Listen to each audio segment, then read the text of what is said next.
Hi, my name is Lorraine Rinier. I was born in 1923 in Jackson, Michigan. I was the first child of loving parents, and we lived in a little bungalow until I was 3 years old. When I was 3 years old, we moved to a bigger house that was brand new, and that was where my first brother was born. My dad was a skilled machinist, and we lived very happily there until the Depression struck. At that time, he lost his job, and it was precarious living for us. But finally, it was a great step down for him, but my dad found a job as a prison guard, and that's where he worked for the rest of his life.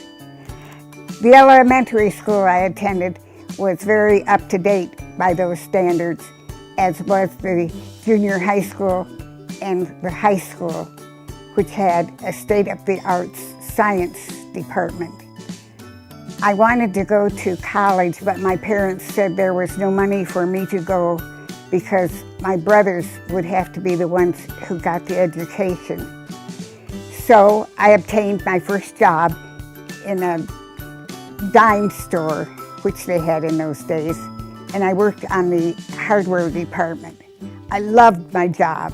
I made keys, I cut window shades, I kept the counter filled. It was a happy time for me, but I did not make enough money to make it to college.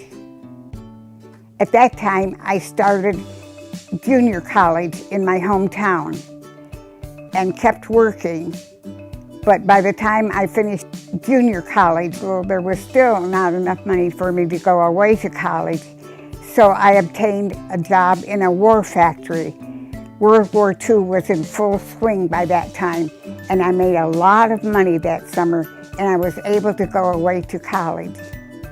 I had to go to Ohio State because that was the only place there was an advertising department, and I did want to go into advertising.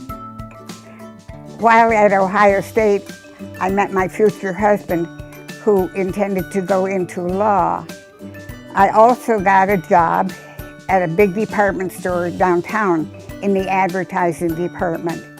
With the good recommendation from the advertising manager of that store, I obtained a great job in a high fashion store back in Jackson, Michigan, where I worked while I was waiting for my husband to finish law school.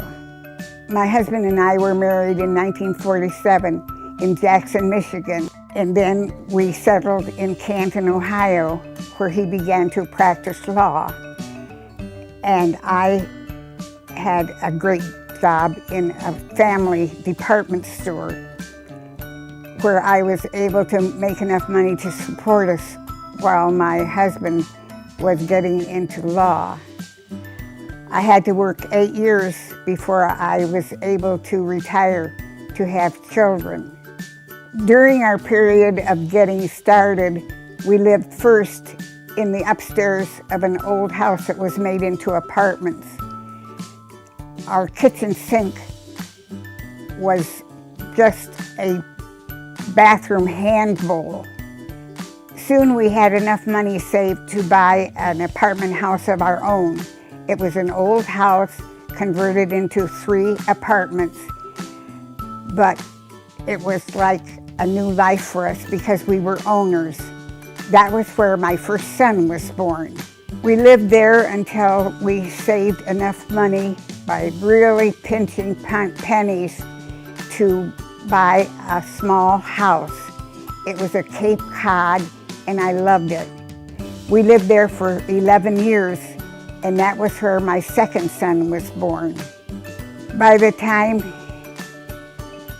the boys were older, we had saved enough money to buy a large home where we have lived for 50 years.